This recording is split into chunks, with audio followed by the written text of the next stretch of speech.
Welcome to the Learning Pines YouTube. We hope this video helps. In this video, I will explain how to learn to ride a bike alone.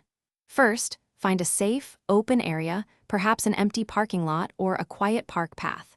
Make sure your bike is the right size. You should be able to touch the ground with both feet when seated. Always prioritize safety by wearing a helmet, knee pads, and elbow pads. This preparation is crucial for a confident and successful learning experience.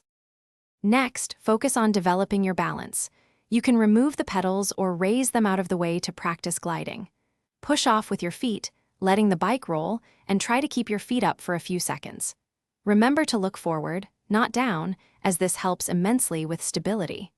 Practice gliding for at least 10 to 15 minutes until you feel more stable. Once you're comfortable gliding, it's time to introduce the pedals.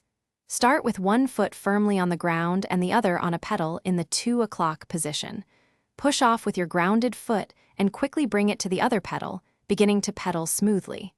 Practice steering by gently leaning and looking in the direction you wish to go. Consistency is key here. Finally, consistent practice is your best friend. Aim for several short sessions, perhaps 20 to 30 minutes each, rather than one long, tiring one. A very gentle downhill slope can help you gain initial momentum more easily. Remember, falling is part of the process. Just get back up and try again. With patience and persistence, you'll be riding confidently in no time. Thanks for watching. Consider subscribing if we helped you.